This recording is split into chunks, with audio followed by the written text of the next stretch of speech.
I got Jackson Caudell on the show with us today. Really excited he came on. I'm not an expert. I'm just an idiot with a YouTube channel and a microphone. This guy knows the details of recruiting, and there's a lot to be excited about with this class. If you've heard any of my live shows, anything I've been saying for the past year, I said 2025 is where you're going to really start seeing dividends paid for what Key's doing with this program. So Jackson Caudell's in here with us. He's the publisher of All Hawks and All Yellow Jackets, a Fan Nation, part of Sports Illustrated. He contributes to Sports Illustrated. He's also the co-host of Believe, a Georgia Tech podcast started around December or January. There's a link for all of that in the description. Jackson Caudell does fantastic work, guys, and you need to go support him. Check all that out. Link for all of it is in the description. So everyone's excited today, Jackson. 16th overall on 247, 18th overall on Rivals, third in the ACC in 247, fourth on Rivals. And before we get into that, I want to talk about what it takes to compete, why recruiting is so difficult, because if you've been following Georgia Tech for a while, and there's kind of this sentiment of like, Georgia Tech's never going to recruit well. We've got to just kind of set that aside and accept with the academics that this is what it is. I think this is showing us that this isn't the case.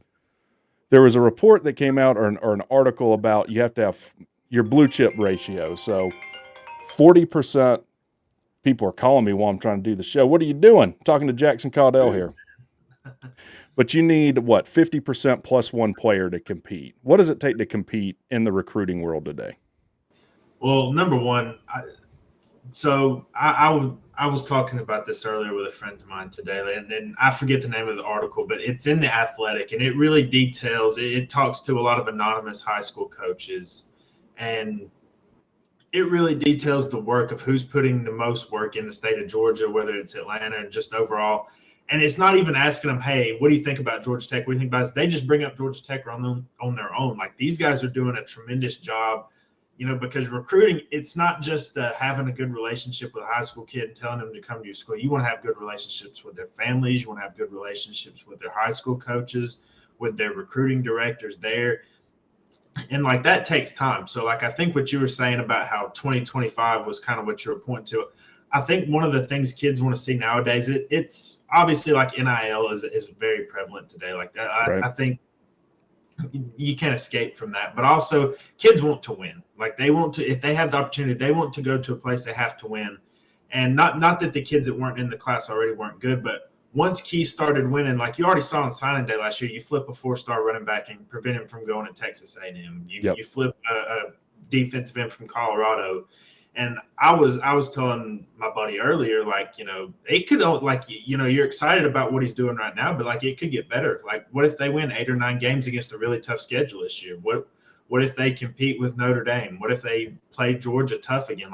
There's still room for this to grow. You're not hitting a ceiling here yet. Now, look, as far as the blue chip ratio goes, I do believe in that. You can go back and see national champions as far back. Probably, I would think, since the 90s. I know it didn't really exist back then, but you can tell what programs recruited well. And usually you want to be over that 50% line of having 4- and 5-star recruits. And if you don't, you need to have a special quarterback, in my opinion. And that's also something I think that Georgia Tech fans should be excited about. I mean, you already saw what Haynes King did in just 1 year, but it's also just the recruitment. We all remember the Zach Power looked pretty good. And then you had Aaron Philo, Graham Knowles. I'm a big fan of Grady Adamson, the kid they got this year in 2025. So I think they're doing a lot of the right things. And I still think that there's room to improve. But I think, to me, the thing that stood out is the new coaches he's hired on the defensive staff this year, and then the support staff he's got. It takes a lot. It takes good recruiting coordinators, good player personnel analysts, the general manager, Aaron Joe. He does a great job over there. He's got former high school coaches as analysts over there. Former North Gwinnett head coach Bill Stewart. He does a great job over there. There's a lot that goes into it, and I think that Key's doing a lot of the right things, and it can only get better. Yeah, and that he's doing a lot of the right things because our wide receivers coach was hired by Georgia last year. Now, I'm not in the business of saying anything good about Georgia, and people have gotten their feelings that aren't Tech fans. I'm talking about Georgia fans about what he had to say about hating them. I could care less what they think. They are a successful program, and they hired our wide receivers coach because he's a recruiter. They hired him as a running backs coach. This whole staff, and this is coming out of Key's mouth, has been assembled. First and foremost, number one thing you have to have on your resume, you got to be able to recruit. Jess Simpson is a fantastic get for that. Coming out of Miami, Duke, he coached at the Falcons. He was at Buford for 15 years, three-peated twice there, once as a head coach and once as a DC. This staff is built to recruit, and that is why I said in 2025, you're going to start seeing the dividends of that. I think there's 4 4-stars in this class on Rivals and 2 on 247. And we'll see, I think Stan Tucci's a great hire as well. And you're right, this could go either way. So it could go up. It could also go down, though. And this is, maybe outside the scope of this video. I think retaining Buster Faulkner at the end of this season is key to this class staying together or increasing. His star is rising. He was interviewed by SEC schools last year. We got to open up the coffers and pay this guy if our offense is what I think it is this year. Let's talk about, the particulars of this class. Who are you excited about? Who should we as Tech fans be really excited about in this class? So literally 2 days before he committed, I was talking on the Believe Georgia Tech podcast about Sam Turner, and I said, this is a Sam Turner podcast. Whether he goes to Georgia Tech or not, Sam Turner is going to be good. And it just so happens he went to Georgia Tech. I'm super excited about him. Like, he's electric with the ball in his hands, very good athleticism. Like, I think that this wide receiver class or wide receiver group as a whole, not even just recruits, is pretty deep. And like, that's one thing you want to stack wide receiver classes on top of one another. I was a big fan of what Josh Crawford did. Yes, he left for Georgia, but I also think Trent McKnight coming over from Georgia State. Like, he developed a lot of receivers over there. Yeah, some of them transferred out. But Jamari Thrash. Exactly. Yeah, that's what I'm saying. Everybody remembers him from that first game last year. So he does a really good job developing. I'm really excited about Sam Turner. Look, I think it's hard not to get excited about 4-star players. Dallin Pinson, look, you beat Kentucky out for him. You beat Notre Dame out for him. I think the secondary might be the strongest part of this class right now between him, Phoenix Felton, Rashawn Dinkins from Warner Robins, and one comment, like one thing I've heard over the years, like I've probably heard it since I was young, is like, 3 stars in Georgia are worth more than 4 stars in, a non-football area, Yeah. And I think that that's true. Like, I really do believe that. So yes, some kids may have a 3-star next to their name, but like that doesn't always indicate their full capability. Andre Fuller, he was literally the first commit in this class. Yep. You get him from a program like Grayson, and I'm just telling you, like, Factory. How to win. Yes. Absolutely. So, like, I could say a lot about each kid in this class. And, look, I think I really like the way they've recruited quarterbacks lately. And Grady Adamson is no different. I think the kid's precise. And I think he's in for a big senior year. Like, sometimes it seems irregular to get a quarterback out of Oklahoma. But I'm telling you, like, that kid's going to be a stud with good development, and especially if Buster Faulkner stays. Yeah, and there's a few things with that. One, I do think our evaluation is top notch. When you have 2 freshman All-Americans, you know how to identify talent. And some people, it makes me think of Moneyball again, get overlooked for a variety of reasons. And you can probably speak to this. I know Bryce Kuhn has. He said that you can't evaluate everyone, right? So they're going to slap a 3-star on some kids. Can you speak to that of like, how are these kids evaluated? How do they fall under the radar? How do they get elevated in star rating? Yeah. Again, this is a little bit out of my area, but I can tell you, there are so many high school football players. Like, you are not going to get eyes on every single one. Now, you can do the best you can. And a lot of these sites do, whether you follow 247, Rivals, On3 is kind of new on the scene. Whoever you follow, like, they have a lot of guys spread out and they try to network as best they can. But like, and I don't even know off the top of my head that there's so many high school football players across the country. Like, kids are always going to get overlooked. Like, Eric Singleton, literally from day one against catching a touchdown against Louisville, like, some kids just step right in. Ethan McKinney played left. Like, he started as a freshman at offensive tackle. Like, so some kids, may not get around to camps. Like, there's always some kind of stories, but yes, you're not going to be able to staff where you can see everybody. Like, that they do the best they can, but yes, sometimes kids are just going to go overlooked for that reason alone. Yeah, and we even saw this with Ja,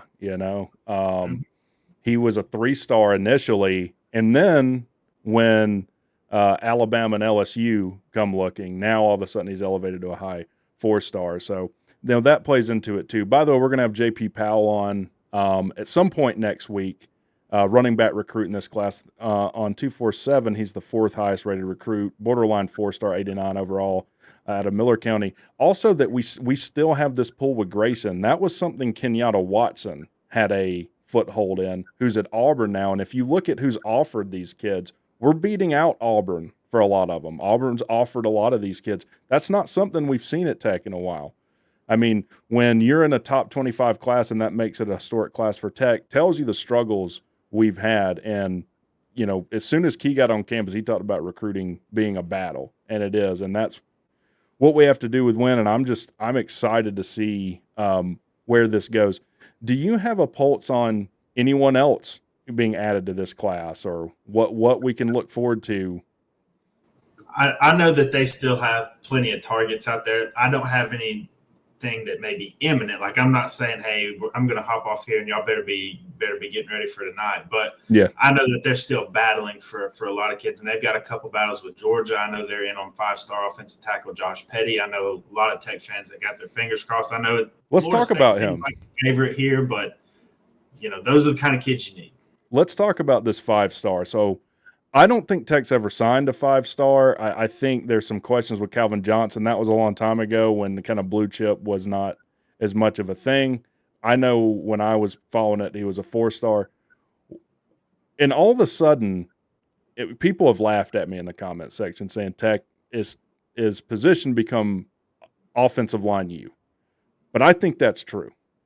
Tech's going to have one of the best offensive lines in the ACC. Obviously, we can develop kids, and that we even have a kid like this 5-star offensive lineman talking to us says something. What would you say is the probability? Like, where is Tech with that kid?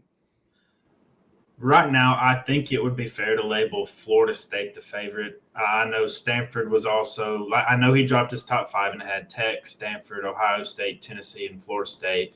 I think it was in May when Steve Wiltfong, who is probably as plugged in as anybody as far as recruiting goes, he predicted him to go to Florida State. I know last week a Florida State insider over at 247 predicted him to land at Florida State. I would think that's where it lands now. But I'll just tell you, even if he commits to Florida State, I'm not going to say he's going to flip or anything, but it does not stop there. And I guarantee you, Brent Key is not one of those coaches that's going to quit like that. He's going to battle for him until the last day. It may not be stuff you hear about, or a lot of it will probably be more behind the scenes. But they're going to battle tooth and nail because that's an instant impact player right away. And those are the kind of kids you need. And I guess if you're going to make any sort of criticism, and I say that very lightly, you need more, maybe top 50, top 100 players. That's what I'll say. But the evaluation, I think, has been pretty close to off the charts so far. But, you got to win some of these big boy battles. And I think they can do it. They just, you got to put proof to – you got to do it. Yeah, and I'm glad you brought that up, especially with the transfer portal. This is far from the end of the story with a kid being recruited somewhere. Yes, he could flip, and that could go the other way with Tech. There's going to be kids on here that probably flip out of Tech. There's going to be kids that are committed to someone else that flip to Tech. Even when they commit somewhere, this kid gets to Florida State, maybe he doesn't like the way things are going there, doesn't like the way he's developed. You still have that relationship with this 5-star kid, and you can, he might transfer to Tech. You never know. That's why you don't write it off. But you talked about Sam Turner. Tech's offense, we've got a lot of depth. We got a lot of depth at a lot of different positions. Let's talk about the defensive players. As I can see it, and you tell me if you disagree, number one we need is probably edge rushers, defensive tackles. I'm seeing the top 2 on here, Andre Fuller, you talked about. Carrington Coombs, who I think was today or yesterday, he committed. What can you tell us about those kids?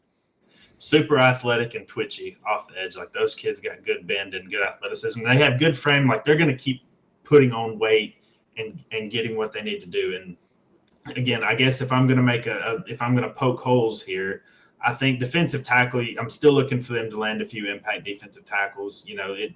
They still have some on the board clearly. But I think both of those kids, like it's hard to project even like a lot of the higher rated kids. It's hard to say, well, they're going to definitely come in and make an impact Right. from day one. But with you're losing some seniors on the edge. So, like, I don't think it's totally out of the realm of possibility that those guys can come in, if they have, depending on if they're early enrollees or not. But, like, I'm super excited by what they flashed so far. They've done well in camps so far this summer. I think those are both really good gets for the defense. 100%. Have you heard anything of, like, obviously we're going to talk to JP Powell, running back, 89 overall, signed with this class next week. Why these kids are choosing Tech? Like, what's going on? This is kind of a phenomenon right now for Tech. Everyone's excited. What can you point to? Why are kids committing to Tech in a way that they maybe haven't before? So I think, and I'll bring in something else here. Like, I know when the spring transfer portal window was going to open, maybe in March, that it was kind of, there was a lot of talk of, well, y'all have no idea how many kids are going to get in there. It's going to be crazy. And, I think the fact that you didn't hear a whisper, you didn't hear anything about any of Tech's top players or anything, the fact that they wanted to stay, I think it's because of the authenticity of Brent Key and like the program and his relationship with those guys. Like, to me, that's the number one thing. And like, those kids believe in what he's doing, believe in what he's selling, and believe in who he is. And I just think that's, you're seeing it play out on the recruiting trail as well right now. Like, that people want to stay and play for him. Like that to me is number one. I think that's another really great point. There's no telling, and I'm not here to bash another program in this video. I definitely will in other videos. North Carolina, Colorado. I'm looking at you. There was an AJC article that came out, and I have a video. I don't know if it'll release before or after I put this out.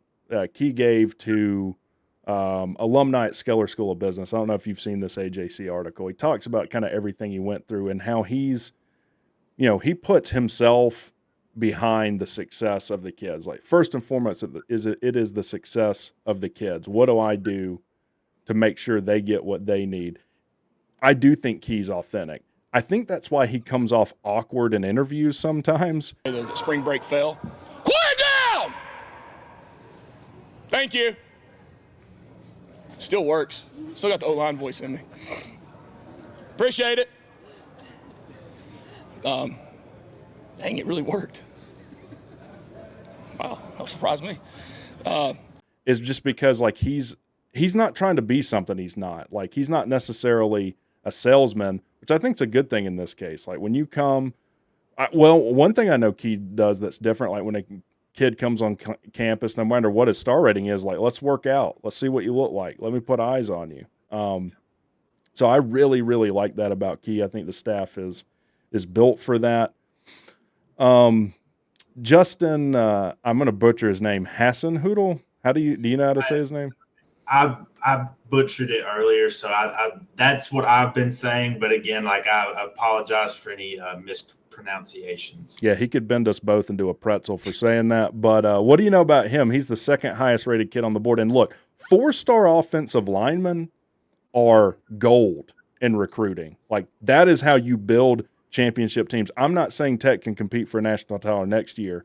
They might be able to compete for an ACC title, though, especially when you're signing 4-star offensive linemen.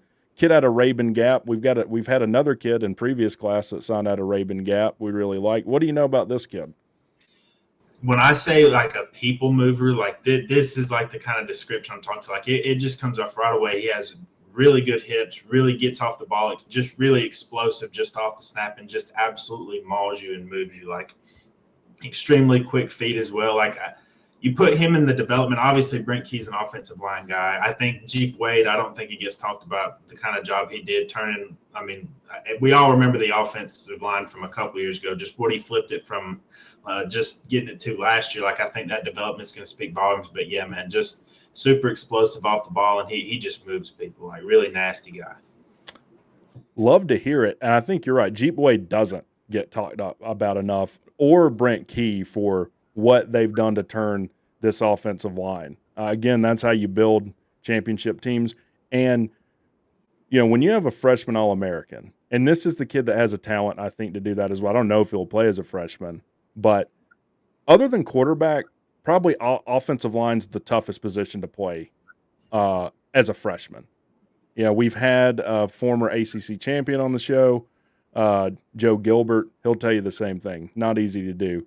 Looking down here, we've talked about Dalen Pinson. What makes him, the highest rated kid on this class? What's special about this kid, cornerback out of Sandy Creek?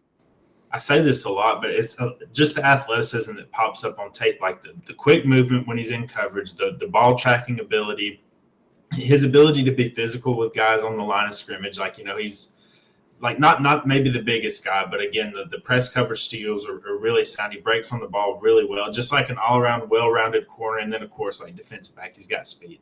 And I think this, again, the secondary has just really popped out to me, and the guys that they're getting there.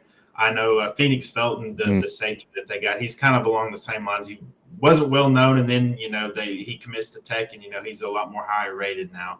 I think both of those guys are going to be really good players down the road. But, yeah, Dalen Pinson is just super athletic, able to find the ball, just does a lot of the things you want a corner to do. Nice. Yeah, Phoenix Felton, he's out of McDonough, Georgia. That's Eagles Landing Christian Academy. Let's talk about the pair of running backs. Now, that's another area that's been a pleasant surprise. Jamal Haynes, Trey Cooley did a pretty good job last year. Then we saw Smith really finish the year strong. J.P. Powell and Isaiah Groves. Tell me about those kids. And real quick, J.P. Powell out of Miller County and Isaiah Groves out of Cross Plains, Tennessee.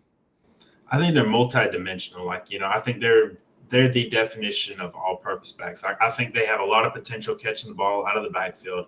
They both have speed. They both have one-cut ability. Like, they can both just stick their foot in the ground and, hit the hole and get going and be able to make guys miss. I think with the big thing when a lot of running backs step up to the next level, like, you're always worried, well, okay, what does he do? Pass protection. I think both those guys are solid. It could obviously be better, but I think that's sometimes like the biggest area of improvement that guys need. But I think they're just going to be multi-dimensional threats that you can move around and be chess pieces in the offense. I just think that makes you that much more dangerous instead of just having a guy that does one thing and other guys that just do this. Like, I think they can do a lot of it. Nice. Well, let's go back and talk generally here. We've talked about kind of keeping this class together, how important this season is. Now, if you don't know, they're the 10 hardest schedules in the country. 9 of those teams are SEC schools. The other one is Georgia Tech. It's a brutal schedule. You've got 6 ranked teams. How important is it going to be this year to win, and probably more than 6 games for this recruiting class?